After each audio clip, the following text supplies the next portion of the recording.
Hello नमस्कार दोस्तों, मैं अनार गोदरा स्वागत करता हूं एक बार फिर से आप सभी का सिखवाल के इस डिजिटल प्लेटफॉर्म पे।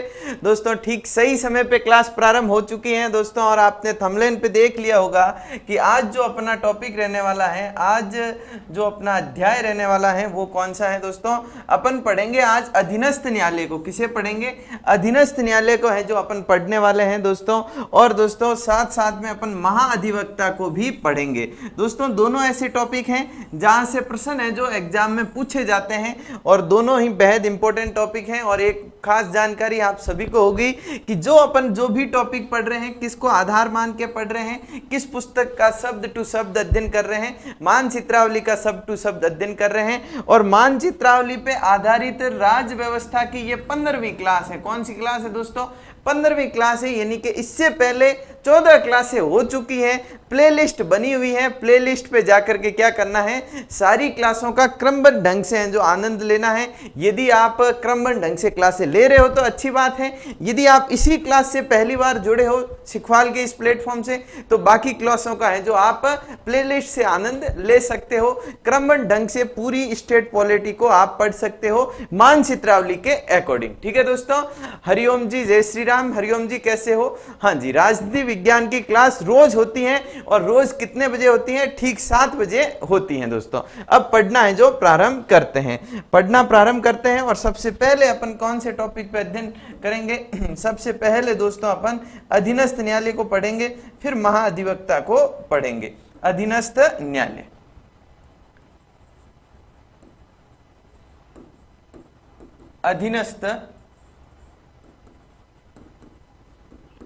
अधीनस्थ न्यायालय को है जो अपन पढ़ना प्रारंभ कर लेते हैं।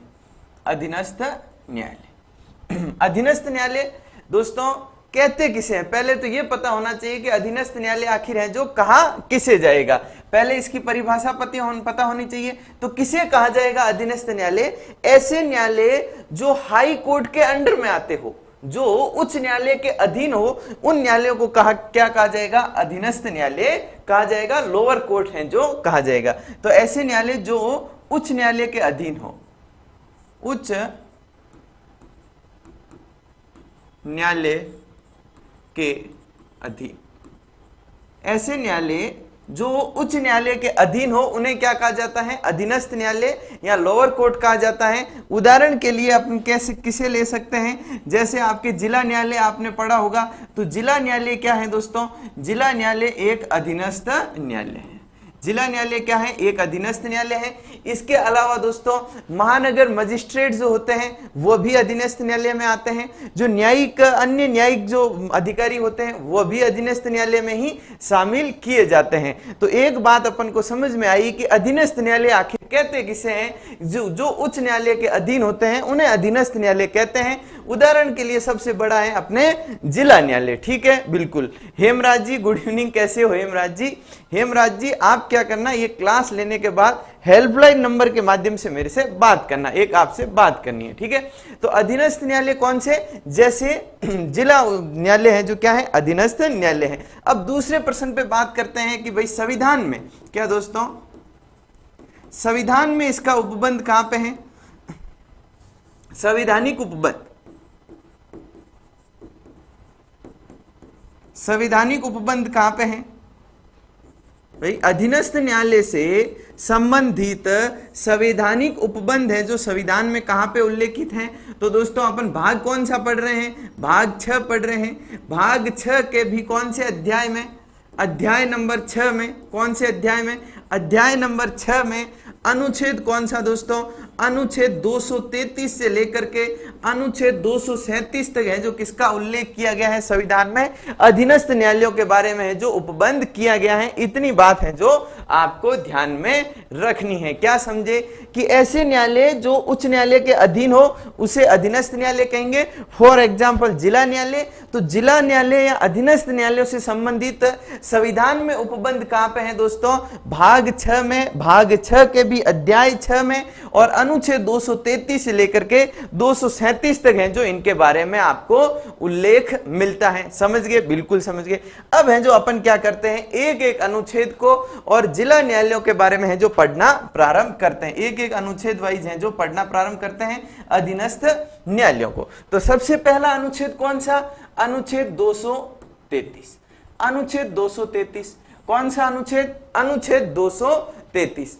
अनुच्छेद 233 में क्या है दोस्तों, जो जिला न्यायाधीश होंगे, जो जिला न्यायाधीश होंगे, अनुच्छेद 233 में क्या है कि जो जिला न्यायाधीश हैं उनकी नियुक्ति कैसे होगी, उनकी नियुक्ति के बारे में उपबंध है, उनकी योग्यताओं के बारे में उपबंध, उनकी नियुक्ति और योग्यताओं के बारे में उपबंध कहां पे है? अनुच्छेद 233 में। जैसे अपन ने पढ़ा कि जो उच्च न्यायालय होगा उसकी नियुक्ति और योग्यता के बारे में उपबंध अनुच्छेद है जो 217 में थे, इसी तरीके से अधीनस्थ न्यायालय का जो जिला न्यायाधीश होता है उसकी नियुक्ति और योग्यता के बारे में जिला न्यायाधीश या अन्य जितने भी न्यायाधीश होते हैं उनकी नियुक्ति और योग्यता के बारे में उपबंध कहां पे है? उपबंध अनुच्छेद 233 में है। जो अनुच्छेद 233 है दोस्तों, जो अनुच्छेद 233 है, इसके क्लोज 1 में क्या है? क्लोज 1 में जिला न्यायाधीशों की नियुक्ति, जिला न्यायाधीशों की नियुक्ति के बारे में बात की गई है, जिला न्यायाधीशों के प्रमोशन के बारे में बात की गई है, जिला न्यायाधीशों के स्थानांतरण के बारे में बात की गई है। स्थानांतरण के बारे में जो बात की गई है। तो अनुच्छेद 233 के क्लोज 1 में क्या कहा गया कि जिला न्यायाधीशों की नियुक्ति, प्रमोशन और उनका स्थानांतरण कौन करेगा? राज्यपाल करेगा। कौन करेगा दोस्तों? राज्यपाल है जो करेगा। यह अनुच्छेद 233 के क्लोज 1 में है जो कहा गया। कहां पे कहा गया? क्लोज 1 में कहा गया कि जिला न्यायाधीशों की नियुक्ति, प्रमोशन और स्थानांतरण कौन करेगा? राज्यपाल है जो करेगा। क्या राज्यपाल अपनी मर्जी से करेगा या फिर किसी के परामर्श पे करेगा? तो यह बात अपन को ध्यान में रखनी है कि राज्यपाल ये कार्य है जो किसके परामर्श पे करेगा? परामर्श किसका होगा दोस्तों? उच्च न्यायालय का होगा। किसका होगा? उच्च न्यायालय का। किसके परामर्श पे करेगा? उच्च न्यायालय के परामर्श पे जिला न्यायाधीशों की नियुक्ति, प्रमोशन और स्थानांतरण कौन करेगा? राज्यपाल करेगा। यानी कि वही बात कॉलेजियम के आधार पे, यहां पे कॉलेजियम किसका हो गया? उच्च न्यायालय का हो गया। उसमें एक तो उच्च न्यायालय का मुख्य न्यायाधीश होगा, 2 वरिष्ठ न्यायाधीश होंगे। ये मिलकर राज्यपाल को परामर्श देंगे कि फलाना व्यक्ति को है जो उस जिला न्यायालय में न्यायाधीश बना लो, जिला न्यायाधीश बना लो, या मुख्य मजिस्ट्रेट बना लो, प्रथम श्रेणी का मजिस्ट्रेट बना लो। जितनी भी नियुक्तियां होती हैं वो इसी प्रकार से हैं जो होती हैं। इतनी बात है जो आपको ध्यान में रखनी चाहिए। अच्छा, हेल्पलाइन नंबर कहां मिलेंगे? हेल्पलाइन नंबर तो आपको है जो कमेंट बॉक्स में ही पिन कर दिए जाएंगे, कमेंट बॉक्स में पिन हो जाएंगे, डोंट वरी। ठीक है, देखिए दोस्तों, तो राज्यपाल द्वारा जिला न्यायाधीशों की नियुक्ति, प्रमोशन और स्थानांतरण होता है, परंतु वह अपनी इच्छा से नहीं करता, वह उच्च न्यायालय के परामर्श पे करता है। जिला न्यायाधीशों की नियुक्ति के साथ साथ उनका प्रमोशन, कोई प्रथम श्रेणी, द्वितीय श्रेणी का मजिस्ट्रेट है तो उसे प्रथम श्रेणी का मजिस्ट्रेट बनाना, प्रमोशन भी किसके द्वारा होगा? राज्यपाल द्वारा होगा। उनका स्थानांतरण, एक जिले न्यायाधीश एक जिला न्यायालय से दूसरे जिला न्यायालय भेजना, यह भी किसके माध्यम से होगा? राज्यपाल के माध्यम से होगा। इतनी बात है जो आपको ध्यान में रखनी है दोस्तों। जो अनुच्छेद 233 का क्लोज 2 है वो किससे संबंधित है? जिला न्यायाधीशों की योग्यताओं से संबंधित है। किससे संबंधित है? योग्यताओं से संबंधित है। किससे संबंधित है दोस्तों? योग्यताओं से संबंधित है। यानी कि राज्यपाल जिसे जिला न्यायाधीश नियुक्त करेगा उसके पास कौन कौन सी क्वालिफिकेशन है जो होनी चाहिए। यह बात है जो कहां पे उल्लेखित है? यह बात दोस्तों अनुच्छेद 233 के क्लोज 2 में उल्लेखित है। और एक ही योग्यता बताई गई है, सिर्फ एक योग्यता बताई गई है अनुच्छेद 233 में। वह कौन सी है? कि वह है जो पिछले 7 वर्षों से क्या होना चाहिए? 7 वर्षों से किसी न्यायालय में, 7 वर्षों से कोई भी न्यायालय हो, XYZ, भले ही अधीनस्थ न्यायालय हो, भले ही उच्च न्यायालय हो, भले ही सुप्रीम कोर्ट हो, कोई भी न्यायालय हो, पिछले 7 वर्षों से क्या होना चाहिए? अधिवक्ता होना चाहिए। अधिवक्ता होना। यदि 7 वर्षों से कोई अधिवक्ता है, कोई वकील है, तो दोस्तों राज्यपाल उसे क्या कर सकता है, उच्च न्यायालय के परामर्श पे न्यायाधीश नियुक्त, जिला न्यायाधीश नियुक्त कर सकता है। इतनी बात अपन को है जो ध्यान होनी चाहिए, बिल्कुल 7 वर्षों से अधिवक्ता होना चाहिए। यह बात तो अनुच्छेद 233 के क्लोज 2 में लिखी गई, परंतु इसके अलावा जो अन्य योग्यताओं का ध्यान में रखा जाता है वो कौन सी है? पहली तो वो भारत का नागरिक हो, भारत का नागरिक हो, और जो दूसरी है वो 7 वर्षों से क्या हो, 7 वर्षों से क्या हो दोस्तों, न्यायिक सेवा में रहा हो, तो भी उसे है जो नियुक्त किया जा सकता है। तो इस प्रकार से जिला न्यायाधीश नियुक्त होने के लिए योग्यताएं कितनी हो गई? 3 हो गई। पहली योग्यता हो गई आपके 7 वर्षों से अधिवक्ता रहा हो, दूसरी भारत का नागरिक, तीसरी है जो 7 वर्षों से न्यायिक सेवा में अधिकारी रहा हो। परंतु मैं एक बात स्पष्ट कर दूं कि अनुच्छेद 233 के क्लोज 2 में सिर्फ ये एक ही योग्यता लिखी गई है। फिर अनुच्छेद 233 का क है जिसे है जो बाद में जोड़ा गया, उसमें ये 2 योग्यताओं का भी उल्लेख है जो किया गया। ये बात है जो आपको ध्यान में रखनी है।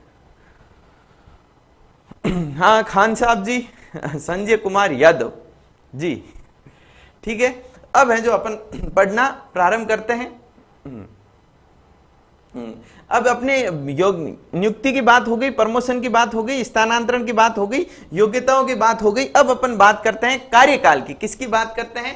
कार्यकाल की है जो बात करते हैं कि जो जिला न्यायाधीश होगा उनका कार्यकाल कितना होगा, कार्यकाल के वो कब तक पद को धारण करेंगे। जैसे अपन ने देखा कि जो सुप्रीम कोर्ट होता है, जो सुप्रीम कोर्ट होता है यानी कि जो उच्चतम न्यायालय होता है, जो उच्चतम न्यायालय होता है उसके न्यायाधीशों का कार्यकाल कितना, 65 वर्ष की आयु हो जाए तब तक है जो वह क्या कर सकते हैं, पद को धारण कर सकते हैं। फिर अपन ने देखा कि उच्च न्यायालय जो होता है उसमें उसका कार्यकाल कितना, तो अपन ने देखा अनुच्छेद 217 कहता है कि जब तक 62 वर्ष की आयु पूर्ण न हो जाए तब तक है जो न्यायाधीश रहा जा सकता है। इसी तरीके से जो अधीनस्थ न्यायालय है, जो अधीनस्थ न्यायालय है उसके बारे में कहा गया है कि 60 वर्षों की आयु तक, यानी कि कोई भी व्यक्ति जो जिला न्यायाधीश बन जाता है वो जिला न्यायाधीश के रूप में कब तक उस पोस्ट पे रहेगा, जब तक उसकी आयु कितनी न हो जाए, 60 वर्ष है जो न हो जाए तब तक है जो वो जिला न्यायाधीश की पोस्ट पे रह सकता है। बिल्कुल हिंदुस्तानी हीरो का स्वागत है। राजकुमार जी आपका भी स्वागत है। क्लास को शेयर करो। देखिए आज बहुत कम बच्चे जुड़े हैं, एक बार है जो सभी शेयर कर दो, अपने अपने स्टेटस पे लगा दो। एक बार है जो क्लास को क्या करो दोस्तों, टेलीग्राम ग्रुपों में भी शेयर कर दो। और क्लास अब आपने देखना प्रारंभ कर लिया है तो लास्ट तक देख लेना दोस्तों। ये जिला न्याय जो अधीनस्थ न्यायालय है उसके बारे में आपके सारे कंफ्यूजन, सारे प्रश्न है जो आज यहीं से आपको क्लियर हो जाएंगे। इसके अलावा ग्राम न्यायालय पे भी बात करेंगे। इसके अलावा महाअधिवक्ता का जो एक टॉपिक है छोटा सा, जिसको अक्सर है जो छोड़ दिया जाता है, उस पे भी है जो अपन विस्तार से चर्चा करेंगे। तो एक साथ आपके 3 टॉपिक क्लियर हो जाएंगे।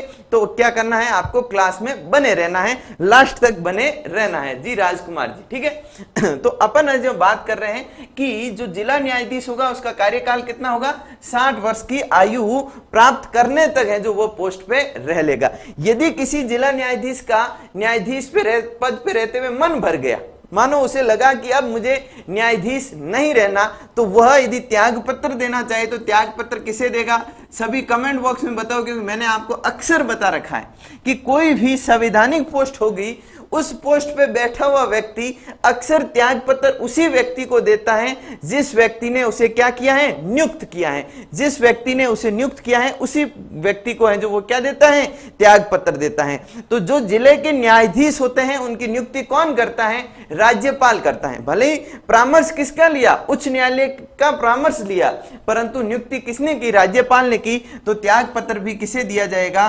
राज्यपाल को ही दिया जाएगा। इतनी बात अपन को ध्यान में रखनी है। कॉमन सेंस से है जो अपन क्या कर सकते हैं, इन प्रश्नों को हल है जो इस प्रकार के फैक्टों को है जो सही कर सकते हैं। बिल्कुल राजकुमार जी, ठीक है दोस्तों। अब अपन बात करते हैं कि भाई कोई भी ऐसा व्यक्ति न्यायाधीश बन गया है जिसके ऊपर भ्रष्टाचार के आरोप लग गए हो, जो न्यायाधीश के रूप में कार्य करने में असमर्थ हो और उसका कार्यकाल अभी 60 वर्षों तक है, मतलब वो अभी तक 60 वर्ष के आसपास नहीं गया है, और यदि उसे पद से हटाना हो तो कैसे हटाया जाएगा? जी, हेमराज जी कह रहे हैं त्यागपत्र राज्यपाल को, राजकुमार जी भी कह रहे हैं राज्यपाल को। बहुत बढ़िया। तो अब अपन बात कर रहे हैं कि जो जिले के न्यायाधीश होते हैं, यदि उन्हें पद से हटाना हो, क्या करना हो, पद से हटाना हो तो कैसे हटाया जाएगा? जैसे दोस्तों अपन ने चर्चा की पिछली क्लासों में कि जो उच्च न्यायालय होगा उसके न्यायाधीशों को पद से हटाना होगा, तो उसके लिए एक प्रक्रिया निर्धारित की गई थी, और वह प्रक्रिया कौन सी थी? जो उच्चतम न्यायालय के न्यायाधीश थे उनको जिस प्रकार से हटाया जाता था, उसी प्रक्रिया के तहत उच्च न्यायालय के न्यायाधीशों को हटाया जाता था। अनुच्छेद कौन सा? अनुच्छेद 124 का क्लोज 4 और 5, इस पे अपन ने चर्चा की थी, और ये भी बात की थी कि इस हेतु एक न्यायाधीश जांच अधिनियम बनाया गया है। संसद से विशेष बहुमत से क्या होना चाहिए? प्रस्ताव पारित होना चाहिए, तभी इन उच्चतम न्यायालय और उच्च न्यायालय के न्यायाधीशों को हटाया जा सकता है। परंतु यहाँ पे खास बात यह है दोस्तों कि जो जिले के न्यायाधीश होंगे उन्हें हटाने हेतु संविधान में कोई प्रक्रिया नहीं है। तो अपन लिख सकते हैं संविधान में कोई प्रक्रिया नहीं, संविधान में कोई प्रक्रिया नहीं, यानी कि इन न्यायाधीशों को हटाने हेतु संविधान में कोई प्रक्रिया नहीं है, तो क्या इन्हें हटाया ही नहीं जा सकता? हटाया जा सकता है। कौन हटाएगा? राज्यपाल हटाएगा। कौन हटाएगा? राज्यपाल हटाएगा।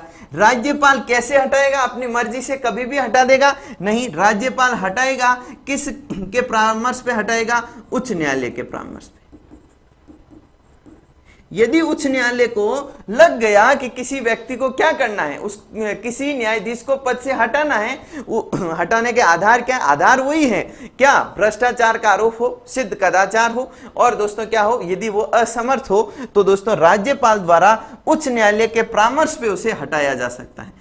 परामर्श पे है जो उसे हटाया जा सकता है। दोस्तों ये बात भी आपको ध्यान में रखनी है। संविधान में कोई प्रक्रिया नहीं है, परंतु इस तरीके से है जो उसे हटाया जा सकता है। बिल्कुल। अब आगे चर्चा करते हैं। अगला अनुच्छेद लेते हैं दोस्तों।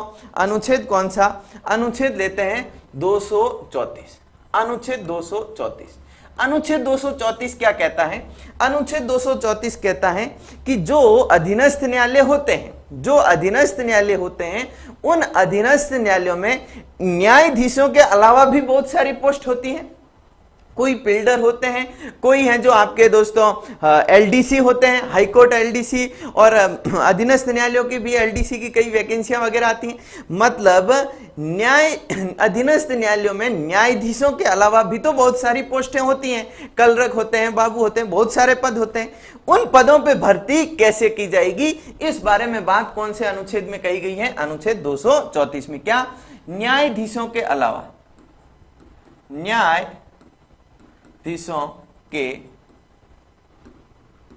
अलावा, न्यायाधीशों के अलावा अन्य पदों पे भर्ती, अन्य पदों पर भर्ती, न्यायाधीशों के अलावा अन्य पदों पे है जो भर्ती कैसे होगी, इस संदर्भ में बात अनुच्छेद 234 में कही गई है। इसमें कहा गया कि अन्य पदों पे भर्ती कौन करवाएगा?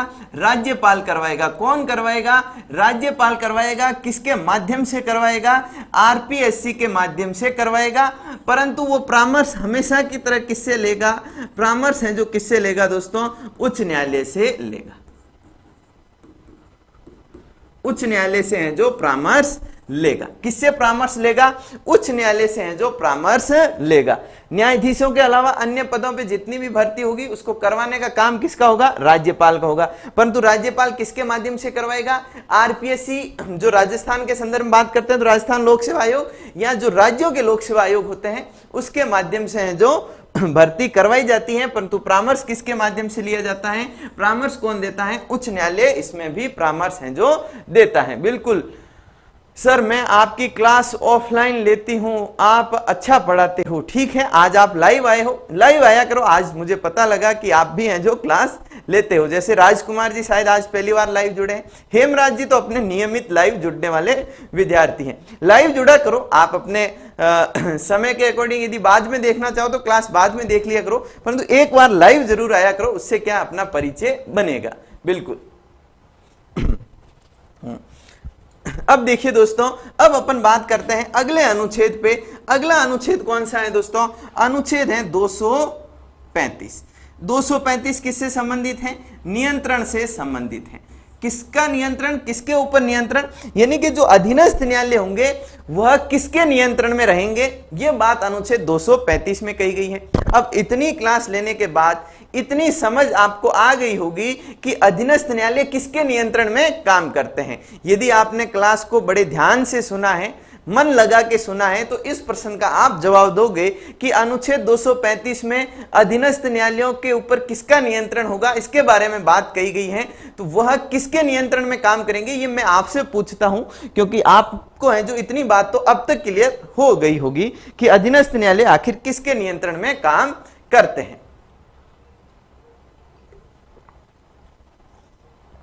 आंसर दीजिए, देखें।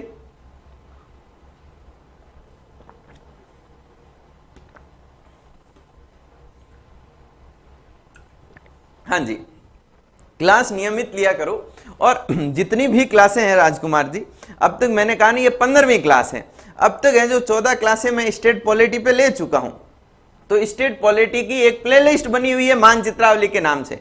मतलब स्टेट पॉलिटी को पढ़ाने को तो 50 क्लासों में पूरा किया जा सकता है, क्योंकि 50-60 क्लासें ली जा सकती हैं, परंतु हम यहाँ पे क्या मानचित्रावली के अकॉर्डिंग संक्षिप्त में और दोस्तों शॉर्ट में पढ़ रहे हैं, ताकि एग्जाम में आने वाले सारे प्रश्न हैं जो आपके क्लियर हो जाए। हमारा यहाँ पे उद्देश्य सिर्फ आपको एग्जाम क्वालिफाई करवाना है, विद्वान बनाना नहीं है। ये बात ध्यान में रखना। जी क्या कर रहे हो आप? अच्छा पढ़ाते हो, मेरे सारे क्वेश्चन सही होते हैं टेक्स्ट बुक में। अच्छा अच्छा, बिल्कुल बिल्कुल। टेक्स्ट बुक हो या अन्य कोई भी प्लेटफॉर्म हो, यदि आप इन क्लासों को लेते हो तो स्टेट पॉलिटी का प्रश्न आपके कोई गलत नहीं होगा, इतना मेरा आपसे वादा है। परंतु आपने इस प्रश्न का जवाब नहीं दिया कि जो अधीनस्थ न्यायालय होते हैं वो किसके नियंत्रण में काम करते हैं? अधीनस्थ न्यायालय उच्च न्यायालय के नियंत्रण में काम करते हैं। भाई कहने को तो कहा गया कि राज्यपाल नियुक्त करेगा, राज्यपाल प्रमोशन करेगा, राज्यपाल स्थानांतरण करेगा, परंतु ये सारे काम राज्यपाल किसके निर्देश पे करता है, किसके परामर्श पे करता है? उच्च न्यायालय के परामर्श पे करता है। जो अनुच्छेद 235 है वो कहता है कि अधीनस्थ न्यायालय है जो उच्च न्यायालय के नियंत्रण में रहेंगे, जिला और निचले स्तरों के उच्च न्यायालय से नीचे अधीन कार्य करते हैं। बिल्कुल राजकुमार जी ने बिल्कुल सही कहा है, बिल्कुल राजकुमार जी, बिल्कुल सटीक। अब आगे बढ़ते हैं। देखिए दोस्तों, अब अपन ने नियंत्रण की बात कर ली। इसके अलावा जो अनुच्छेद है 236, उसमें निर्वचन लिखा गया। निर्वचन यानी कि जो अधीनस्थ न्यायालय होंगे उसका मतलब क्या होगा, जो न्यायिक अधिकारी होंगे उसका मतलब क्या होगा, उनकी परिभाषाएं दे रखी हैं। वहां से प्रश्न एग्जाम में नहीं आता, तो वहां पे अपन नहीं जाएंगे, ठीक है। और अनुच्छेद 237 में क्या कहा गया है? 237 में कहा गया है कि ये सारे जितने भी उपबंध हैं अधीनस्थ न्यायालय से संबंधित, उन्हें जो अन्य न्यायालयों पे भी, जो अन्य जैसे राजस्व मंडल हो गया और जितने भी अन्य न्यायालय होते हैं इन न्यायालयों के अलावा, उन पे भी लागू किया जा सकता है। तो वो 2 अनुच्छेद हैं, उन पे भी हैं जो ध्यान में रखना है। सरोज जी आपका भी स्वागत है, ठीक है दोस्तों। अधीनस्थ न्यायालय के बारे में अपन ने बात की और अब अपन है जो बात करते हैं अधीनस्थ न्यायालय की अधिकारिता के बारे में। अधिकारिता मतलब अधीनस्थ न्यायालय को कौन कौन सी अधिकारिता प्राप्त होंगी, कौन से हैं जो उसके अधिकार प्राप्त होंगे। तो जो अधीनस्थ न्यायालय होते हैं इन्हें दोनों अधिकारिता प्राप्त है। दोनों का मतलब ये है जो प्रारंभ, इसे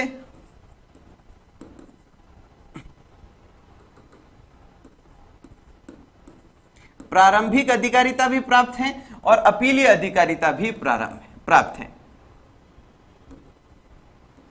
अपीलीय अधिकारिता भी प्राप्त है। जो अधीनस्थ न्यायालय होते हैं उन्हें प्रारंभिक अधिकारिता और अपीलीय अधिकारिता दोनों प्राप्त है। अब आपके दिमाग में प्रश्न आएगा कि सर प्रारंभिक या आरंभिक अधिकारिता क्या होती है? तो दोस्तों, जब भी किसी मामले को सबसे पहले जहां लाया जाता है, जिस न्यायालय में लाया जाता है, उस न्यायालय की वह प्रारंभिक अधिकारिता होती है, ठीक है। और जब उस न्यायालय का कोई निर्णय आ जाए, वो निर्णय आने के बाद जब उस निर्णय के विरुद्ध में अपील जिस न्यायालय में की जाती है उसे अपीलीय न्यायालय कहते हैं। तो जो अधीनस्थ न्यायालय होता है वो आरंभिक अधिकारिता भी रखता है और अपीलीय अधिकारिता भी रखता है। साथ साथ में जो अधीनस्थ न्यायालय होता है वो सिविल मामलों को भी सुनता है।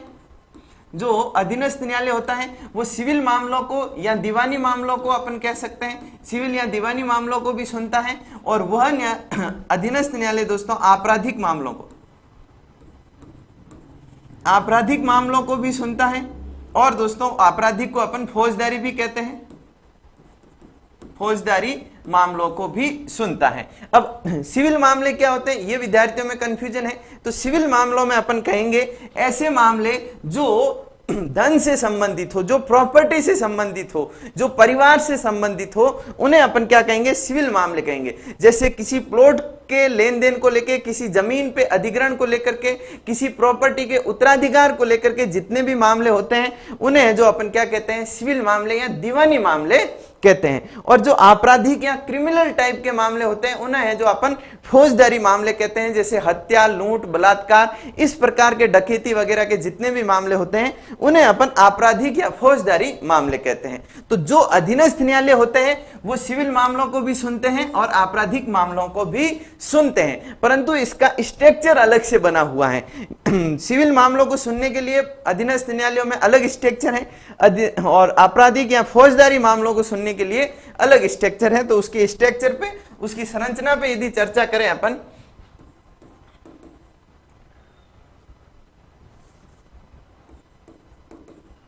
संरचना, अधीनस्थ न्यायालयों की संरचना पे यदि बात करें तो अधीनस्थ न्यायालय मतलब जिला न्यायालय को ले लेते हैं। जिला न्यायालय किसको दोस्तों, जिला न्यायालय को। जिला न्यायालय की यदि संरचना पे बात करें दोस्तों, तो दोस्तों जिला न्यायालय के दो पिलर हो गए मुख्य रूप से। एक तो सिविल मामले, सिविल या दीवानी अपन उसे कहते हैं, दीवानी मामले, और जो दूसरा जो मुख्य पिलर रहेगा वो आपराधिक,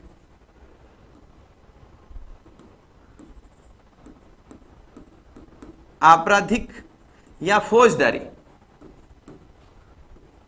फौजदारी मामले। ये आप भली भांति जानते हैं कि सिविल मामले यानी कि प्रॉपर्टी से संबंधित मामले। तो जितने भी अधीनस्थ न्यायालय में प्रॉपर्टी से संबंधित मामले आएंगे उनको ऐसे बांटा जाएगा। सबसे पहले कौन सा आएगा, कनिष्ठ सिविल न्यायाधीश आएगा। कनिष्ठ, सबसे पहले कोई भी मामला यदि छोटे स्तर का है तो कहां ले जाया जाएगा, कनिष्ठ सिविल न्यायाधीश के पास ले जाया जाएगा।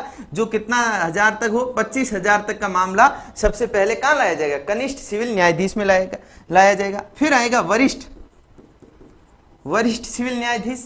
और सबसे जो ऊपर होता है जिला न्यायालय में वह कौन सा होता है, सिविल मामले में दोस्तों जिला न्यायाधीश होता है। उसे क्या कहते हैं अपन, जिला न्यायाधीश कहते हैं। जिला न्यायाधीश या जिला जज हैं जो अपन उसे कहते हैं, ये ध्यान में रखना दोस्तों। जिला जज हैं जो उसे कहते हैं। तो सिविल मामले में सबसे छोटा मामला 25,000 तक का कहां आएगा, कनिष्ठ न्यायाधीश के पास आएगा। और 50,000 तक का है तो कहां आएगा दोस्तों, 50,000 तक का है तो वरिष्ठ न्यायाधीश के पास आएगा। और यदि इससे भी बड़ा है तो दोस्तों ये कहां पे आ जाएगा, जिला न्यायाधीश के पास आ जाएगा। और अपील कैसे होगी, इसके निर्णय के विरुद्ध यहाँ पे अपील होगी, इसके निर्णय के विरुद्ध है जो यहाँ पे अपील होगी। ये तो सिविल मामले हो गए, ठीक है। हाँ जी, आप लोग क्या कह रहे हो, कंचन रानी हरिद्वार से, नमस्ते। हरिद्वार से है जो आपका प्रणाम स्वीकार किया जाता है। क्लास में लेट नहीं होना है, समय पे आना है, ठीक है। और पल दो पल के लिए है जो पल दो पल कभी लेट होते हैं, परंतु आजकल क्लास में नियमितताएं हैं। हाँ जी, राजकुमार जी कह रहे हैं लाइक कर दो सभी। हाँ, लाइक सभी कर दो। अभी जितने भी विद्यार्थी देख रहे हैं ना, वो सभी के सभी एक एक बार हैं जो लाइक के बटन पे अंगूठा दबाएंगे, लाइक हैं जो जरूर करें दोस्तों। हेमराज जी क्या करें, अनुच्छेद 39(1) के तहत 12 अप्रैल को ग्राम न्यायालयों की स्थापना सही है क्या सर, थोड़ा कंफ्यूजन है। इस कंफ्यूजन को क्लियर किया जाएगा ग्राम न्यायालयों के संदर्भ में, अभी अपन चर्चा करेंगे। उस कंफ्यूजन को क्लियर किया जाएगा कि 12 अप्रैल की डेट क्या है और 2 अक्टूबर 2009 की डेट क्या है, 2008 का मामला क्या है, सारी बातें हैं जो आज क्लियर हो जाएगी। मानसी महात्मा का भी स्वागत है, राधे राधे, कैसे हो, बड़े लंबे समय बाद है जो आप क्लास में उपस्थित हुए हो। तो अपन अब बात कर रहे हैं किसकी, अपन अब बात कर रहे हैं कि भाई सिविल मामले तो उनका तो स्ट्रक्चर इस प्रकार से होगा, सबसे पहले कनिष्ठ, फिर वरिष्ठ और फिर जिला न्यायाधीश। और यदि आपराधिक मामले यानी कि जो हत्या, लूट, डकैती और इस प्रकार के मामले हैं, चोरी के मामले हैं, उनको यदि सुना जाएगा तो न्यायालय में कैसे सुना जाएगा, सबसे पहले आएगा प्रथम श्रेणी। प्रथम श्रेणी से पहले की भी कई सारे हैं जो होते हैं, परंतु अपन यहां से ले लेते हैं न्यायिक मजिस्ट्रेट प्रथम श्रेणी। न्यायिक मजिस्ट्रेट प्रथम श्रेणी कैसा दोस्तों, सबसे पहले कोई भी मामला लाना हो तो कहां आएगा, न्यायिक मजिस्ट्रेट प्रथम श्रेणी के पास आएगा। हालांकि दोस्तों हालांकि दोस्तों आपके न्यायिक मजिस्ट्रेट द्वितीय श्रेणी, तृतीय श्रेणी यह भी होती हैं, और जो अपन आरजीएस का एग्जाम देते हैं तो अपन को पोस्टिंग यहां मिलती है। ठीक है, तो सबसे पहले न्यायिक मजिस्ट्रेट प्रथम श्रेणी, फिर मुख्य न्यायिक मजिस्ट्रेट, मुख्य न्यायिक मजिस्ट्रेट,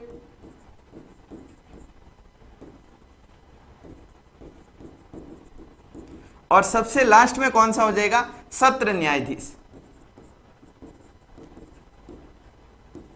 सत्र न्यायाधीश। मतलब जो क्रिमिनल मामलों का सर्वोच्च न्यायाधीश होता है उसे सत्र न्यायाधीश कहा जाता है, और सिविल न्यायालयों का जो होता है उसे जिला न्यायाधीश कहा जाता है। यह बात भी है जो आपको ध्यान में रखनी है। सर आप संडे को क्वेश्चन करवा दिया करो। हाँ, जो क्वेश्चन आंसर की क्लासें होगी वह जैसे ही अपने स्टेट पॉलिटी खत्म हो जाएगी तब मैं आपको सारे टॉपिक वाइज क्वेश्चन आंसर भी करवा दूंगा, और एक अपन स्टेट पॉलिटी की मैराथन क्लास लाएंगे जिसमें अपन 5-6 घंटों में पूरी स्टेट पॉलिटी को एकदम रैपिड फायर रिवीजन है जो आपका करवा देंगे, ताकि आपको जो आरएएस वाला एग्जाम है, आने वाला जो आरएएस का एग्जाम है उसमें जो आपका कोई भी प्रश्न गलत ना हो। इस बार ये मैंने जिम्मेदारी ली है कि आपके आरएएस के एग्जाम में जो स्टेट पॉलिटी के 12 से 15 के करीब प्रश्न पूछे जाते हैं वो आपके गलत ना हो, उनमें है जो आप कॉन्फिडेंट रहो कि देख एग्जामिनर तू कहां से प्रश्न पूछता है, हल है जो मैं जरूर करूंगा। तो बने रहिए सिखवाल के इस प्लेटफॉर्म पे, आपको सारी सुविधाएं प्रोवाइड करवाई जाएगी। इसकी जो मैं यहाँ पे पढ़ा रहा हूं इसकी जो पैनल पीडीएफ है वो आपको एप्लीकेशन पे मिल रही है, टेलीग्राम चैनल पे भी मिल रही है, तो आप हैं जो बने रहिए। ठीक है, तो अब है जो अपन ने जिला न्यायालय के इस चैप्टर को यहीं समाप्त करते हैं और आगे बढ़ते हैं दोस्तों, ग्राम न्यायालय पे बात करते हैं। जैसे हेमराज जी पूछ रहे हैं कि ग्राम न्यायालय पे मेरा एक कंफ्यूजन है, तो ग्राम न्यायालय लिखिए दोस्तों, ग्राम न्यायालय। ग्राम न्यायालय पे है जो अपन बात करते हैं, ग्राम न्यायालय। दोस्तों ग्राम न्यायालय जो स्थापित किए गए, अभी दोस्तों अभी ज्यादा पुरानी बात नहीं है, 2009 के बाद है जो भारत में ग्राम न्यायालय स्थापित होने लगे हैं। तो ग्राम न्यायालय को स्थापित करने का जो आधार है, जो मूल है, वो आधार कौन सा है दोस्तों, वह आधार है संविधान का एक अनुच्छेद। कौन सा अनुच्छेद है दोस्तों, अनुच्छेद 39A, जिसे 42वें संविधान संशोधन द्वारा जोड़ा गया, जो किसके बारे में बात करता है, निशुल्क विधिक सहायता और समान न्याय।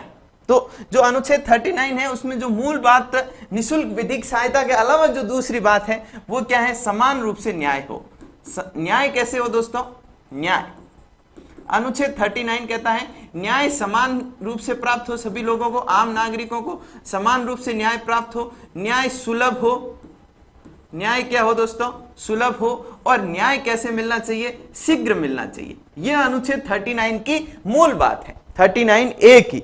निशुल्क विधिक सहायता तो है ही, साथ साथ में जो दूसरी बात है 39A की वो क्या है कि न्याय समान प्राप्त हो, सभी नागरिकों को समान रूप से न्याय मिल जाए, सुलभ हो, न्याय मिलने में थोड़ी आसानी रहे। ऐसे नहीं है कि कोर्ट कचहरी के चक्कर में अपना जीवन ही बर्बाद कर दिया, और न्याय शीघ्र मिलना चाहिए। न्याय में देरी तो क्या है, अन्याय है, ऐसा है जो न्याय में कहा गया है। हाँ जी, हरिओम नागर जी स्वागत है, जय श्री राम, कैसे हो। हेमराज जी कह रहे हैं शेयर करो तो शेयर कर दिया करो, इतनी कंजूसी नहीं होनी चाहिए, है ना। ठीक है दोस्तों, तो 39A हो गया। 39A में जो मूल बात लिखी गई है कि न्याय समान हो, सुलभ हो और शीघ्र हो, तो 39A के उद्देश्यों को ही पूरा करने के लिए ये जो उद्देश्य बताए गए, 39A क्या है, एक नीति निर्देशक तत्व है, ये बात आप जानते होंगे दोस्तों। तो इसके उद्देश्यों को पूरा करने के लिए एक अधिनियम लाया गया। अधिनियम कौन सा लाया गया दोस्तों, ग्राम न्यायालय अधिनियम। ग्राम न्यायालय अधिनियम, अधिनियम 2008 है जो संसद में लाया गया। ग्राम न्यायालयों की स्थापना हेतु यानी कि न्याय को समान रूप से सुलभ और शीघ्र नागरिकों को प्राप्त करने के लिए एक अधिनियम लाया गया, ग्राम न्यायालय अधिनियम 2008। ये लागू कब हुआ दोस्तों, ये लागू हुआ दोस्तों आपके 2 अक्टूबर, कब हुआ दोस्तों, 2 अक्टूबर 2009 को यह लागू हो गया। परंतु यह अधिनियम लाने से पहले इस प्रकार के ग्राम न्यायालयों की स्थापना के बारे में जो केंद्र सरकार द्वारा निर्णय लिया गया वो कब लिया गया था दोस्तों, वह 12 अप्रैल को लिया गया था। वह 12 अप्रैल 2007 को लिया गया था, जो हेमराज जी पूछ रहे हैं। यानी कि ग्राम न्यायालयों की स्थापना के बारे में जो निर्णय लिया गया केंद्र सरकार द्वारा वह 12 अप्रैल 2007 को लिया गया। फिर उस निर्णय के अकॉर्डिंग संसद द्वारा एक अधिनियम लाया गया, ग्राम न्यायालय अधिनियम 2008, जिसे लागू कब किया गया दोस्तों? 2 अक्टूबर 2009 को है जो इसे लागू कर दिया गया। ये बात है जो आपको ध्यान में रखनी है। अब मुझे लगता है कि हेमराज जी का कंफ्यूजन है जो क्लियर हो गया। तो ये 2 अक्टूबर 2009 को लागू हुआ गांधी जयंती के अवसर पे। तो भारत में क्या किया गया? इसी दिन से ग्राम न्यायालय स्थापित किए जाने लगे। तो जो ग्राम न्यायालय की संरचना है उस पर बात करते हैं। संरचना, ग्राम न्यायालय की संरचना पे बात करते हैं। तो कि ग्राम न्यायालय का आखिर स्ट्रक्चर कितना होगा, उसके अंदर कितने न्यायाधीश होंगे? तो एक न्यायाधीश होगा। कितना होगा? एक न्यायाधीश होगा। जो ग्राम न्यायालय होते हैं उसमें एक ही न्यायाधीश होता है, और वो भी न्यायाधीश कौन सा होता है? प्रथम श्रेणी का होता है। प्रथम श्रेणी का। वो भी न्यायाधीश कैसी श्रेणी का होता है? प्रथम श्रेणी का न्यायाधीश होता है, एक न्यायाधीश होता है। और दोस्तों इसे है जो अधिकारिता की बात करूं, यदि जो ग्राम न्यायालय है उसकी अधिकारिता की बात करूं, अधिकारिता की बात करूं तो इसे सिविल और दीवानी दोनों प्रकार के, सिविल, दीवानी और दोस्तों कौन से, और फौजदारी या आपराधिक, दोनों प्रकार के मामले सुनने का अधिकार है। यानी कि जो ग्राम न्यायालय होते हैं उसमें जो प्रॉपर्टी से संबंधित विवाद वो भी लाए जा सकते हैं।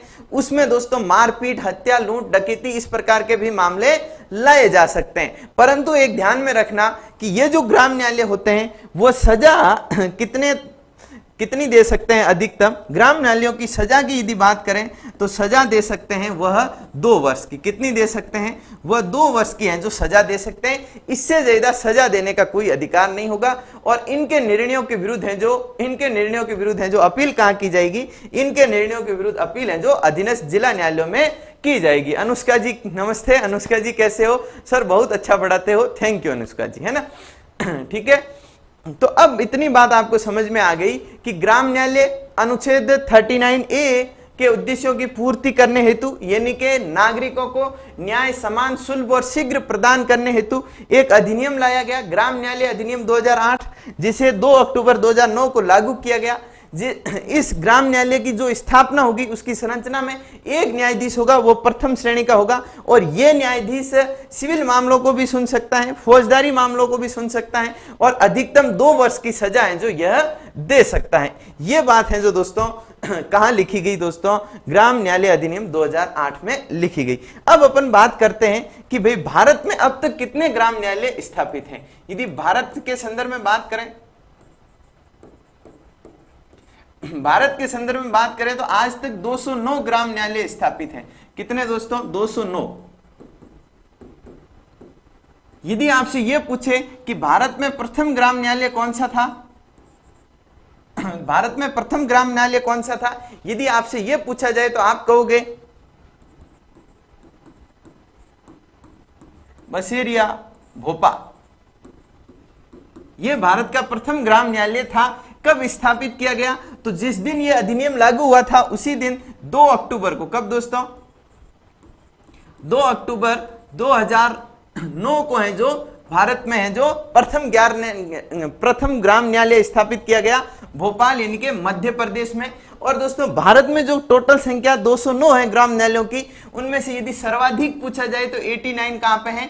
एमपी में है। ये बात भी आप ध्यान में रख सकते हो। यदि राजस्थान के संदर्भ में बात करें, राजस्थान के संदर्भ में यदि मैं बात करूं तो दोस्तों राजस्थान में अब तक कितने ग्राम न्यायालय हैं? 45। कितने हैं ग्राम न्यायालय हैं? 45 है। यदि आपसे यह पूछे कि राजस्थान में प्रथम ग्राम न्यायालय कब स्थापित किया गया, प्रथम गांव का जो न्यायालय राजस्थान में कब स्थापित किया गया या कहां स्थापित किया गया, तो आप कहोगे बस्सी में। कहां पे किया गया? बस्सी, जो कहां पे है? जयपुर में है। जयपुर के बस्सी गांव में राजस्थान में प्रथम ग्राम न्यायालय स्थापित किया गया। इंपॉर्टेंट फैक्ट है दोस्तों, एग्जाम में पूछा गया है, ध्यान में रखना दोस्तों। कब स्थापित किया गया? यदि आपसे यह पूछे कि कब स्थापित किया गया तो आप कहोगे 27 नवंबर को। कब किया गया? 27 नवंबर 2010 को है जो स्थापित किया गया। 2010 को है जो स्थापित किया गया। और अभी जो वर्तमान सरकार है उसका लक्ष्य है कि करीब करीब 145 ग्राम न्यायालय हैं जो राजस्थान में स्थापित किया जाए। बिल्कुल सही कह रहे हो, राजकुमार जी कह रहे हैं बस्सी में। हाँ जी। और आप कह रहे हो जयपुर में, बिल्कुल सही कह रहे हो, दोनों की बात सही है। बस्सी जयपुर में 27 नवंबर 2010 को है जो राजस्थान का प्रथम ग्राम न्यायालय स्थापित किया गया। इस प्रकार से जो ग्राम न्यायालय का छोटा सा टॉपिक है जिसके बारे में आपके कंफ्यूजन भी थे, मुझे नहीं लगता है कि अब आपको इस छोटे से टॉपिक में कोई परेशानी रहेगी। सारे प्रश्न है जो आपको यहीं से मिलेंगे, इतने कंटेंट में से ही मिलेंगे, बाहर से कोई प्रश्न आने की कोई संभावना नहीं है। अब अपन क्या करते हैं दोस्तों, एक नया टॉपिक पढ़ना प्रारंभ करते हैं। कौन सा? महाअधिवक्ता। महाअधिवक्ता को है जो पढ़ना प्रारंभ करते हैं। किसे दोस्तों? महाअधिवक्ता को है जो पढ़ना प्रारंभ करते हैं। दोस्तों होता क्या है महाअधिवक्ता, पहले अपन को यह पता होना चाहिए। तो जो महाअधिवक्ता होता है दोस्तों, वह राज्य सरकार का सर्वोच्च वकील होता है। एक तरीके से सरकार का सबसे बड़ा वकील कौन होता है? महाअधिवक्ता है जो होता है। इसका काम क्या होता है? इसका काम होता है राज्य को कानून संबंध में है जो सलाह वगैरह देना। यानी कि एक तरीके से ये क्या हो गया, एक तरीके से राज्य सरकार का सर्वोच्च विधि अधिकारी हो गया, सबसे बड़ा कानूनी सलाहकार हो गया। कौन दोस्तों? महाअधिवक्ता। तो अपन लिख सकते हैं राज्य सरकार का, राज्य सरकार का सर्वोच्च राज्य सरकार का सर्वोच्च विधिक सलाहकार।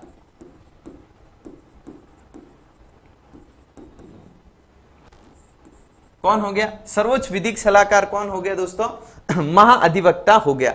और दोस्तों आपने यदि नेशनल पॉलिटी ढंग से पढ़ी है तो आपने पढ़ा होगा महान्यायवादी पढ़ा होगा। महान्यायवादी है जो पढ़ा होगा अनुच्छेद 76 के तहत। कौन से अनुच्छेद के तहत? अनुच्छेद 76 के तहत महान्यायवादी पढ़ा होगा। यानी कि जो केंद्र में महान्यायवादी की स्थिति होती है वही स्थिति राज्य में किसकी होती है? महाअधिवक्ता की होती है। और महाअधिवक्ता का अनुच्छेद कौन सा है? महाअधिवक्ता के पद के बारे में उल्लेख संविधान के कौन से अनुच्छेद में किया गया है? आप सभी को पता होना चाहिए, अनुच्छेद 165 में। कौन से अनुच्छेद में है? अनुच्छेद 165 में। बिल्कुल सही कह रहे हैं बिल्कुल सही कह रहे हैं हेमराज जी, अनुच्छेद 165 पर। राजकुमार जी कह रहे हैं अनुच्छेद 76। अनुच्छेद 76 में क्या था? अनुच्छेद 76 में आपके महान्यायवादी था। क्या था दोस्तों? महान्यायवादी, जिसके बारे में अपन ने जो चर्चा की।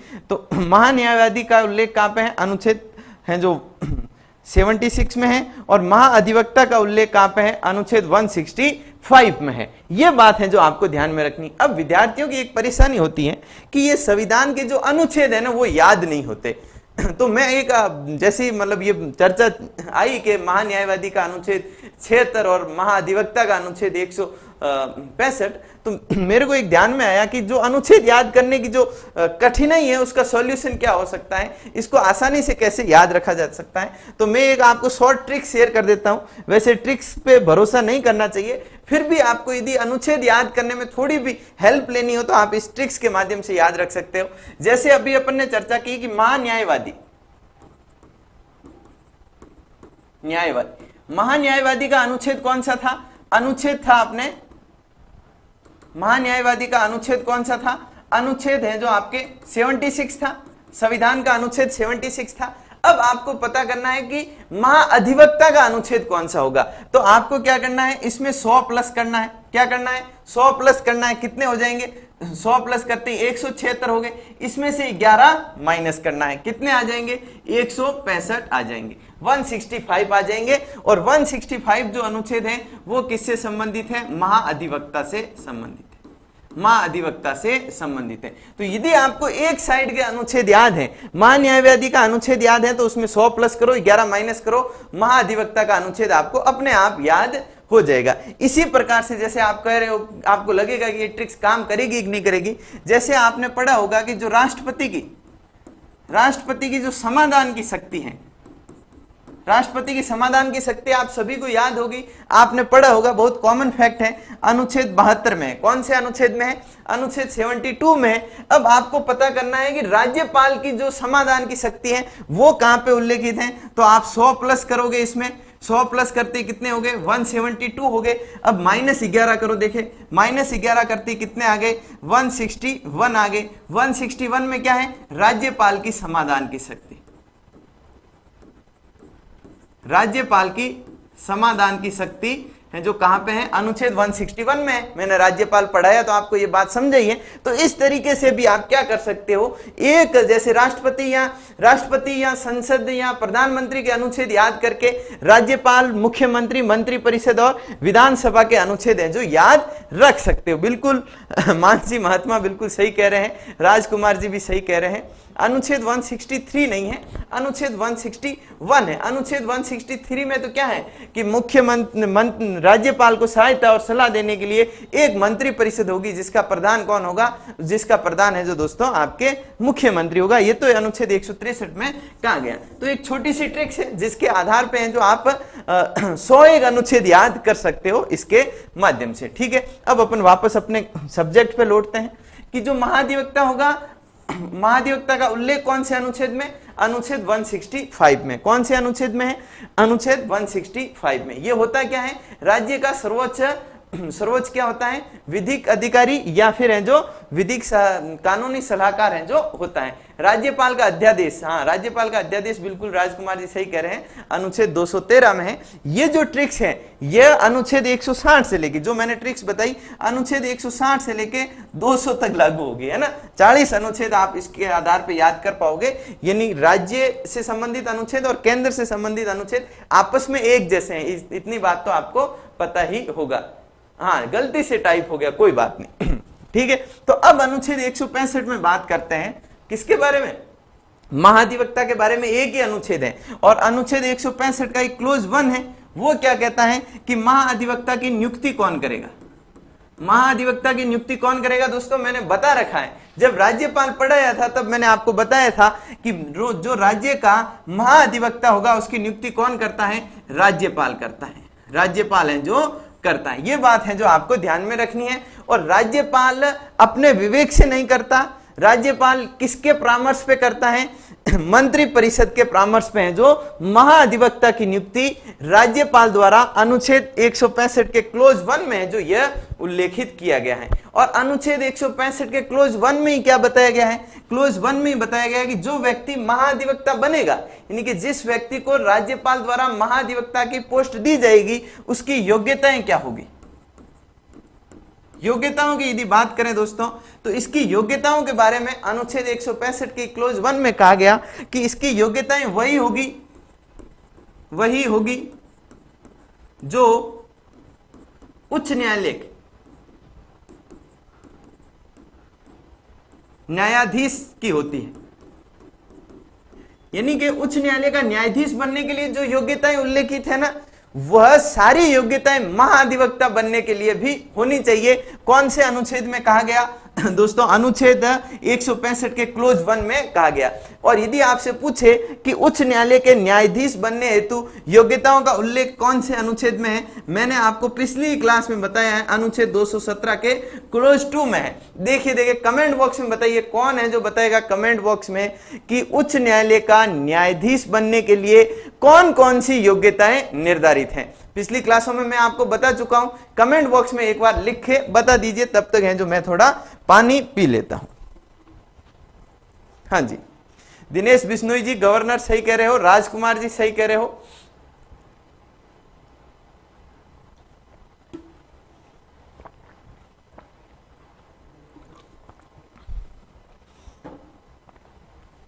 हाँ जी, अनुच्छेद 165 का क्लोज 1, नियुक्ति कौन करेगा महाधिवक्ता की, राज्यपाल करेगा। योग्यताएं क्या होगी, वही होगी जो उच्च न्यायालय का न्यायाधीश बनने के लिए योग्यताएं निर्धारित हैं, वो सारी योग्यताएं होनी चाहिए। हाँ जी, 35 का क्या मतलब है, भारत का नागरिक हो। हेमराज जी ने एक योग्यता बता दी, भारत का नागरिक हो, इंडिया का नागरिक नहीं होना चाहिए। किसका होना चाहिए, भारत का नागरिक होना चाहिए। तो पहली योग्यताएं मैं लिख देता हूं। उच्च न्यायालय के न्यायाधीशों की योग्यता कौन कौन सी है, एक तो भारत का नागरिक हो, जैसा हेमराज जी कह रहे हैं भारत का नागरिक हो, भारत का नागरिक हो। और दूसरी क्या है, 10 वर्षों से क्या कर रहा हो, 10 वर्षों से अधिवक्ता रहा हो। और तीसरी क्या है, यदि कोई व्यक्ति 10 वर्षों से क्या रहा हो, 10 वर्षों से न्यायिक पोस्ट पे रहा हो, किसी न्यायिक अधिकारी रहा हो, तो उस व्यक्ति को उच्च न्यायालय का न्यायाधीश भी बनाया जा सकता है और इसी टाइप के व्यक्ति को राज्यपाल द्वारा महाअधिवक्ता भी बनाया जा सकता है। अनुच्छेद 165 के क्लोज 1 में यह कहा है, लाभ के पद का कोई मतलब नहीं है, कोई मतलब नहीं है 62 वर्ष की आयु पूरी ना हो। हाँ, ये बात सही है, 62 वर्ष की आयु पूरी ना हो, परंतु बस यहां पे ये लागू नहीं होती। जो अनुच्छेद 217 के क्लोज 2 में जो बातें लिख रखी हैं, 3 योग्यताएं हैं, भारत का नागरिक हो, दूसरा क्या है दोस्तों, 10 वर्षों तक क्या रहा हो, अधिवक्ता रहा हो, और तीसरा क्या है, 10 वर्षों से अधिक समय तक क्या रहा हो, 10 वर्ष या 10 वर्षों से अधिक समय तक न्यायिक अधिकारी रहना चाहिए। उसी व्यक्ति को उच्च न्यायालय का न्यायाधीश बनाया जा सकता है और उसी व्यक्ति को महाधिवक्ता भी बनाया जा सकता है। जय जोहार हेमंत कुमार जी मीना, जय जोहार। ठीक है दोस्तों, अब आगे बढ़ते हैं। अब बात करते हैं महाअधिवक्ता के कार्य क्या होंगे। महाअधिवक्ता के कार्य, तो कार्यों से संबंधित अनुच्छेद कौन सा, तो आप कहोगे कि सर अनुच्छेद है 165, एक ही तो अनुच्छेद है, तो इसका क्लोज कौन सा हो गया, 2 हो गया। महाअधिवक्ता के कार्यों का उल्लेख कौन से अनुच्छेद में है, अनुच्छेद 165 के क्लोज 2 में है। और कार्य क्या है, वही कार्य है जो क्या है, वही कार्य है जिस कार्य हेतु ये पोस्ट बनी है, यानी कि राज्यपाल को या राज्य सरकार को कानूनी सहायता देना, कानूनी सलाह देना। तो लिखिए दोस्तों, राज्य सरकार को विधिक सहायता एवं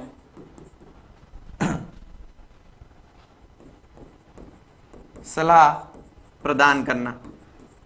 भाई कोई भी कानूनी मामला होगा तो मुख्यमंत्री और राज्यपाल किससे बात करेंगे, महाअधिवक्ता से बात करेंगे। और यदि कोई मामला सरकार के विरुद्ध कोई कोर्ट में फंस गया है तो सरकार की तरफ से पैरवी कौन करेगा, तो सरकार की तरफ से पैरवी भी है जो दोस्तों महाअधिवक्ता ही करेगा। तो दूसरा कार्य लिख सकते हो, न्यायालयों में सरकार की पैरवी करना, सरकार की पैरवी करना। न्यायालयों में सरकार की पैरवी करने का काम, यानी न्यायालयों में कोई मामला सरकार के विरुद्ध है जो कोई दायर कर दिया जाए तो उस मामले में सरकार का बचाव करने का काम किसका होगा, सरकार की तरफ से जो कोर्ट में पेश होने का काम किसका होगा, महाअधिवक्ता का होगा। बिल्कुल कानूनी सहायता प्रदान करना। सुरेंद्र राजपुरोहित, हाय, कैसे हो सर, बिल्कुल बिल्कुल। अनुपम जी आपका भी स्वागत है, अभिनंदन है। ठीक है दोस्तों, तो 2 कार्यों पे अपन ने चर्चा की कि राज्य सरकार को विधिक सहायता और सलाह प्रदान करना, न्यायालयों में सरकार की पैरवी करना, और तीसरा कार्य आप लिख सकते हो कि ये 2 कार्यों के अलावा भी यदि कोई विधिक कार्य है, ऐसे अन्य विधिक कार्य जो राज्यपाल उसे प्रदान करे, जो उसे राज्यपाल प्रदान करे, उन पे भी है जो वो क्या कर सकता है, वह भी कार्य उसे करने होंगे। मतलब ये 2 कार्य तो करने ही होंगे, कानूनी सहायता सलाह देनी होगी, न्यायालयों में सरकार की तरफ से पैरवी करनी होगी, इसके अलावा राज्यपाल उसे अन्य कोई विधिक कार्य भी दे सकता है, उनको भी है जो उसे करना होगा। आरपीएससी टाइप से, अच्छा, आरपीएससी की तरफ से कोर्ट में पैरवी कौन करेगा, तो वो तो उनका एक अलग से वकील होगा, और हो सकता है कि आरपीएससी जिसे निर्धारित करे वो है जो कोर्ट में पैरवी करेगा। वो आरपीएससी का सब विवेक है कि वो है जो किसे नियुक्त करेगा, क्योंकि आरपीएससी क्या है, एक संवैधानिक और स्वायत्त निकाय है, वो सरकार से पृथक है। यदि अधीनस्थ बोर्ड की तरफ से पैरवी करनी होगी तो कौन करेगा, महाधिवक्ता ही करेगा। तो आरपीएससी का मामला है जो थोड़ा अलग है। ठीक है, बिल्कुल।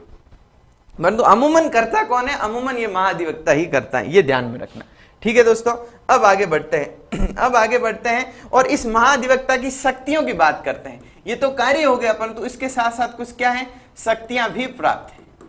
इसके साथ साथ इसे क्या है, कुछ शक्तियां भी प्राप्त हैं। शक्तियों के बारे में अपन पहली बात तो ये जानेंगे कि इसे है जो संपूर्ण राजस्थान में कहीं पे भी अधिवक्ता, कहीं पे भी अभिवचन यानी कि कहीं पे भी वकालत करने का अधिकार है। तो इसका क्षेत्राधिकार,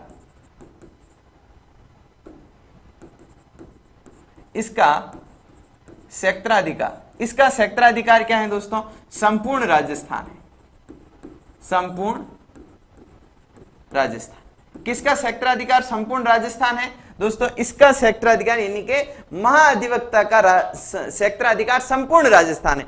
वो संपूर्ण राजस्थान के किसी भी अधीनस्थ न्यायालय में, किसी भी जैसे हाईकोर्ट तो एक ही है, हाईकोर्ट की किसी भी पीठ में, जयपुर में, जोधपुर में, कहीं पे भी जाकर के हैं जो वकालत कर सकता है। बाकी जो अधिवक्ता होते हैं, बाकी जो वकील वगैरह होते हैं, उन्हें सिर्फ वहीं पे वकालत करने का अधिकार होता है जहां की बार काउंसलिंग में उन्होंने क्या करवाया है, रजिस्ट्रेशन है जो करवाया है। ये बात है जो आपको ध्यान में रखनी है। यानी कि जो महाधिवक्ता होगा वो संपूर्ण राजस्थान में कहीं भी वकालत कर सकता है। और दूसरी उसकी जो शक्ति है वो इंपॉर्टेंट है दोस्तों, यहां से प्रश्न आते हैं अनुच्छेद 177 के तहत। स्टार लगा लो इसके ऊपर। यह बात ध्यान में रखना कि अनुच्छेद 177 भी महाधिवक्ता को एक अधिकार देता है, एक पावर देता है। इस अनुच्छेद 177 के तहत जो महाधिवक्ता है, अनुच्छेद 177 के तहत महाधिवक्ता राज्य की विधानसभा में, यदि विधान परिषद है तो विधान परिषद में भी, विधानसभा में और विधान परिषद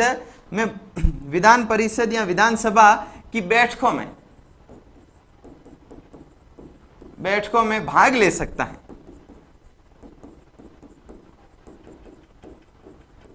सकता है। जो महाधिवक्ता है वो राज्य की विधानसभा, यदि विधान परिषद है तो उसकी भी बैठक में भाग ले सकता है। और दोस्तों क्या कर सकता है, सिर्फ भाग लेके बैठा नहीं रहेगा, वो बोल भी सकता है, मतलब भाषण वगैरह वो दे सकता है। जो महाधिवक्ता होगा उसे विधानसभा या विधान परिषद की बैठकों में भाग लेने का अधिकार होगा। उसे है जो दोस्तों क्या, विधान परिषद या विधानसभा की बैठकों में भाषण देने का अधिकार होगा, परंतु उसे मत देने का कोई अधिकार नहीं होगा। यह ध्यान में रखना कि जो महाधिवक्ता है उसे मत देने का अधिकार नहीं होगा। कोई भी मामला है, कोई संकल्प है, विधानसभा या विधान परिषद में रखा गया है और महाधिवक्ता भाई साहब वहां पे मौजूद हैं, तो उन्हें भाषण देने का मौका मिलेगा, उस संकल्प पे बात रखने का मौका मिलेगा। परंतु उस संकल्प पे जब वोटिंग होगी तब उन्हें कहा जाएगा कि भाई वोटिंग करने का अधिकार आपको नहीं है, आपको ये अधिकार मिल गए, उससे ही आप क्या रहो, संतुष्ट रहो। ठीक है, तो ये बात आपको ध्यान में रखनी है। जी दिनेश बिश्नोई क्या कह रहे हैं, आपका पढ़ाया हुआ बहुत अच्छे से समझ में आ रहा है सर जी, थैंक यू। इस प्रकार से एप्रिशिएट आप करते रहा करो, इस प्रकार से एप्रिशिएट आप करते हो तभी तो मैं हर रोज सही समय पे क्लास लेने के लिए एक उत्साह के साथ हैं जो मौजूद हो जाता। राज्य का प्रथम महाधिवक्ता जीसी कासिलवाल, बिल्कुल सही कह रहे हो। वर्तमान में कौन है ये आपको कमेंट बॉक्स में बताना है। महाधिवक्ता रिपोर्ट अपनी राज्यपाल को सौंपेगा। ठीक है, अब देखिए दोस्तों, इसकी दो शक्तियां यह हो गई। अगली शक्ति के बारे में यदि बात करें तो अनुच्छेद कौन सा, अनुच्छेद हो गया आपके 194। अनुच्छेद 194 क्या है, अनुच्छेद 194 कहता है कि जो विधानसभा के सदस्य होंगे उन्हें कुछ विशेषाधिकार प्राप्त होंगे, उन्हें मतलब वाक व अभिव्यक्ति की अनलिमिटेड स्वतंत्रता होगी, उनके विरुद्ध है जो कोई न्यायिक कार्यवाही प्रारंभ नहीं की जा सकती विधानसभा के अध्यक्ष की अनुमति के अलावा। इस प्रकार के कई सारे विशेष अधिकार विधानसभा या विधान मंडल यानी कि विधान परिषद और विधानसभा के सदस्यों को प्राप्त है। तो वह जो विशेषाधिकार विधानसभा के सदस्यों को प्राप्त है अनुच्छेद 194 के तहत, वो सारे के सारे विशेष अधिकार महाधिवक्ता को भी प्राप्त हैं। तो अपन लिख सकते हैं अनुच्छेद 194 के तहत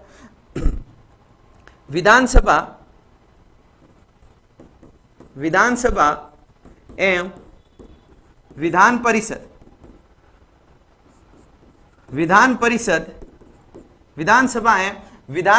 विधानसभा एवं विधान परिषद के सदस्यों के समान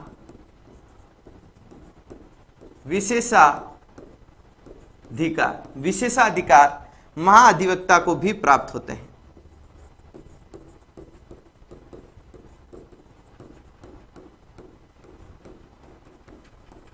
महाधिवक्ता को भी प्राप्त होते हैं, यानी कि जो विशेषाधिकार, जो शक्तियां विधानसभा और विधान परिषद के सदस्यों को मिलती हैं, अनुच्छेद 194 के तहत अनलिमिटेड वाक व अभिव्यक्ति की स्वतंत्रता, वह स्वतंत्रता महाधिवक्ता को भी प्राप्त है।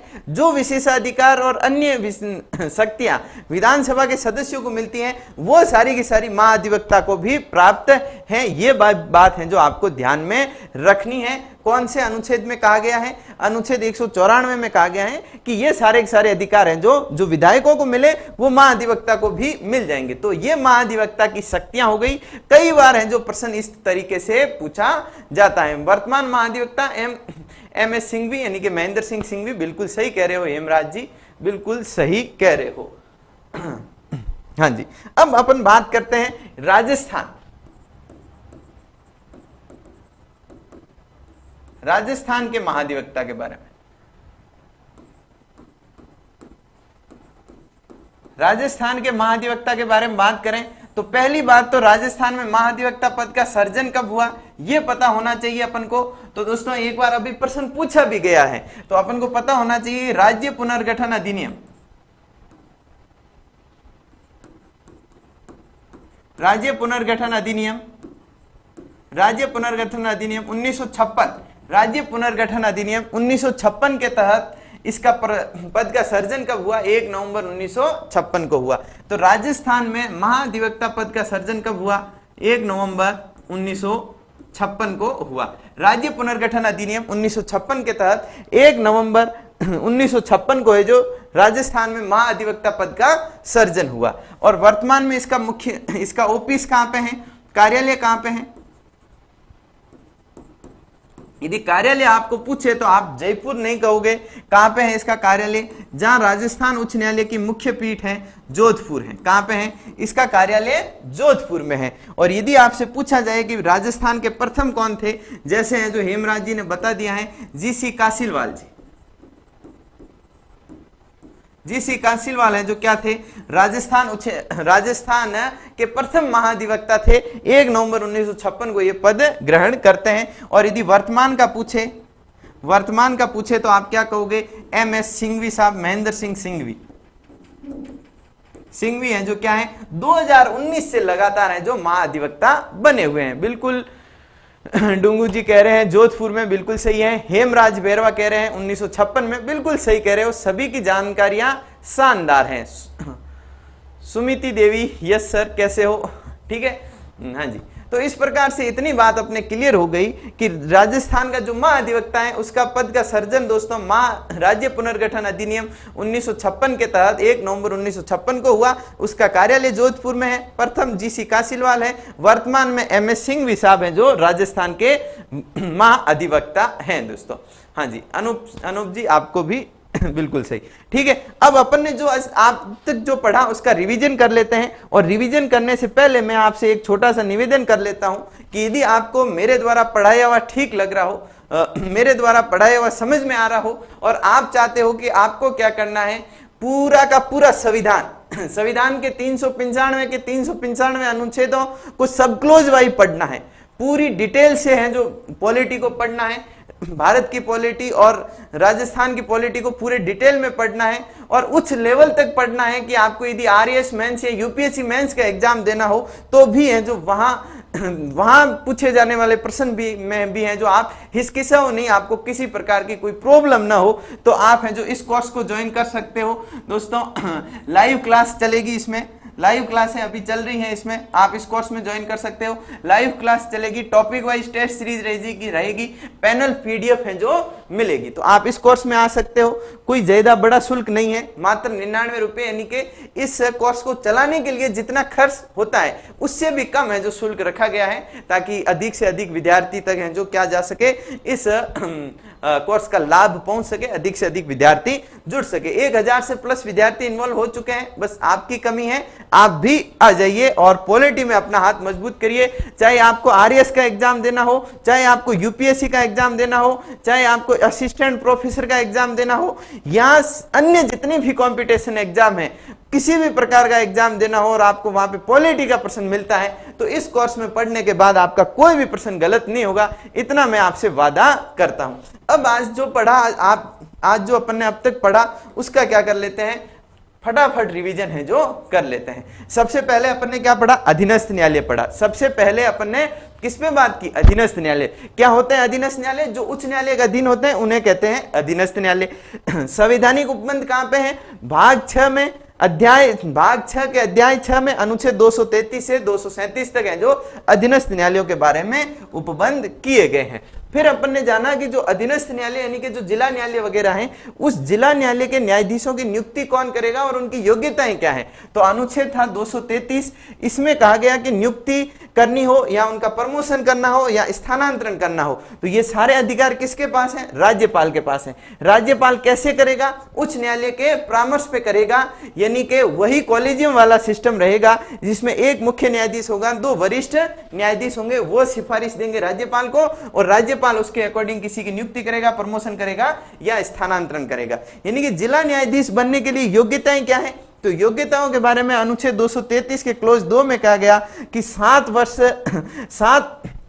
वर्षों तक क्या रहा हो, कोई अधिवक्ता रहा हो तो वो जिला न्यायाधीश हैं जो बन सकता है। साथ में उसे भारत का नागरिक भी होना चाहिए और यदि कोई ऐसा व्यक्ति है जो 7 वर्षों से क्या है दोस्तों, जो 7 वर्षों से न्यायिक सेवा में है, वो भी क्या कर सकता है, वो भी है जो दोस्तों जिला न्यायालय में न्यायाधीश बन सकता है। कार्यकाल 60 वर्ष की आयु तक, त्याग पत्र राज्यपाल को पद से हटाने की कोई प्रक्रिया नहीं है, राज्यपाल है जो उच्च न्यायालय के परामर्श से उसे हटा सकता है। और बात की न्यायाधीशों के अलावा जो जिला न्यायालय में पोस्ट होगी उनकी भर्ती कैसे होगी, राज्यपाल करेगा, आरपीएससी के माध्यम से करेगा, परंतु परामर्श किसका लेगा, उच्च न्यायालय का लेगा। इस प्रकार से अनुच्छेद 235 देखा, उसमें देखा कि जो अधीनस्थ न्यायालय होंगे वो किसके नियंत्रण में काम करेंगे, उच्च न्यायालय के नियंत्रण में काम करेंगे। अधिकारिता की बात की तो ये आरंभिक और अपीलीय दोनों प्रकार की अधिकारिता उसे प्राप्त है, मतलब पहली बार कोई केस दायर करना हो तो भी अधीनस्थ न्यायालय में किया जा सकता है और अधीनस्थ न्यायालय की किसी छोटी खंडपीठ के निर्णय को उच्च खंडपीठ में उसकी अपील भी की जा सकती है। और सिविल और दीवानी दोनों प्रकार के ये मामले सुन सकता है, आपराधिक मामले भी ये सुन सकता है। ठीक है, अब देखिए दोस्तों इसकी संरचना पे बात की। जिला न्यायालय में सिविल और दीवानी, आपराधिक और फौजदारी, कनिष्ठ, वरिष्ठ और जिला न्यायाधीश, फिर न्यायिक मजिस्ट्रेट, मुख्य न्यायिक मजिस्ट्रेट और दोस्तों सत्र न्यायाधीश, इसकी चर्चा की। फिर अपन ने बात की ग्राम न्यायालय की। किसकी बात की, ग्राम न्यायालय की बात की। उसमें देखा कि ग्राम न्यायालय की स्थापना क्यों हुई। अनुच्छेद 39A में जो उद्देश्य दे रखा है कि न्याय क्या हो, सुलभ हो, न्याय समान रूप से प्राप्त हो और न्याय शीघ्र प्राप्त हो।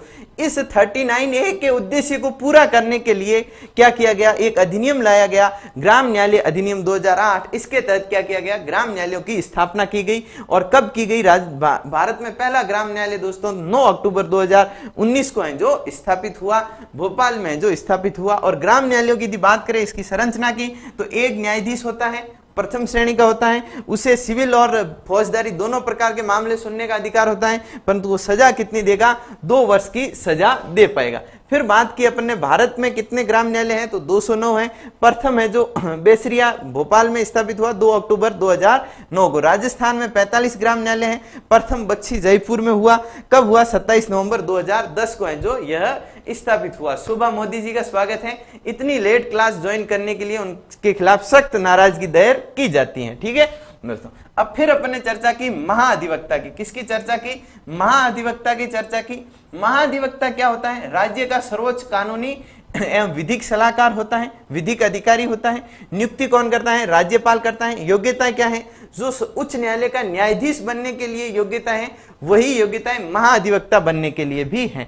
फिर अपन ने की उस बात की उसके कार्य क्या होंगे, अनुच्छेद 165 के क्लोज 2 में दे रखे हैं। वो राज्य सरकार को विधिक सहायता और सलाह देगा, न्यायालयों में राज्य सरकार की पैरवी करेगा और ऐसे अन्य कार्य करेगा जो उसे किसके द्वारा दिए जाए, राज्यपाल द्वारा दिए जाए। इसके बाद अपन ने चर्चा की दोस्तों महाअधिवक्ता की शक्तियों पे। क्षेत्राधिकार उसका संपूर्ण राजस्थान है। अनुच्छेद 177 के तहत वो विधानसभा की बैठकों में भाग ले सकता है, भाषण दे सकता है, परंतु मत देने का अधिकार नहीं है। फिर अपन ने बात की कि अनुच्छेद 194 के तहत जो विधानसभा के सदस्यों को विशेष अधिकार और शक्तियां प्राप्त हैं, वो सारी की सारी शक्तियां महाअधिवक्ता को भी प्राप्त है। ठीक है, इसके बाद अपन ने बात की दोस्तों राजस्थान के महाधिवक्ता के बारे में। तो राजस्थान महाधिवक्ता पद का सर्जन 1956 में हुआ। राज्य पुनर्गठन अधिनियम के तहत 1 नवंबर 1956 को पद का सर्जन हुआ। कार्यालय जोधपुर में है। प्रथम कौन है? जीसी कासिलवाल है। वर्तमान में कौन है? महेंद्र सिंह सिंघवी है। इतनी सारी बातों की हैं जो दोस्तों आज अपन ने जो क्लास ली, सारे फैक्ट और सारे तथ्यों को क्लियर करने का प्रयास किया। यदि आपको ठीक लगा हो तो कमेंट बॉक्स में है जो अपनी राय रखना, और यदि आपके कोई सुझाव हो तो वो भी कमेंट बॉक्स में रखना। और कल फिर मिलेंगे ठीक 7 बजे, और कल से जो पढ़ना प्रारंभ करेंगे वह बेहद शानदार टॉपिक है। वहां से प्रश्न खूब पूछे जाते हैं, परंतु सबसे टफ टॉपिक भी है, क्योंकि पढ़ाने वाले ने किसी ने भी उसे ढंग से बच्चों को समझाया नहीं। यानी कि राजस्थान की प्रशासनिक व्यवस्था, जिला व्यवस्था, जिले की प्रशासनिक व्यवस्था, इनको है जो कल से पढ़ना प्रारंभ करेंगे। उसके बाद है जो संवैधानिक आयोगों को है जो अपन पढ़ना प्रारंभ करेंगे। तो अब मैं आपसे इजाजत चाहूंगा, कल ठीक 7 बजे आपसे फिर मुलाकात होगी। दोस्तों धन्यवाद।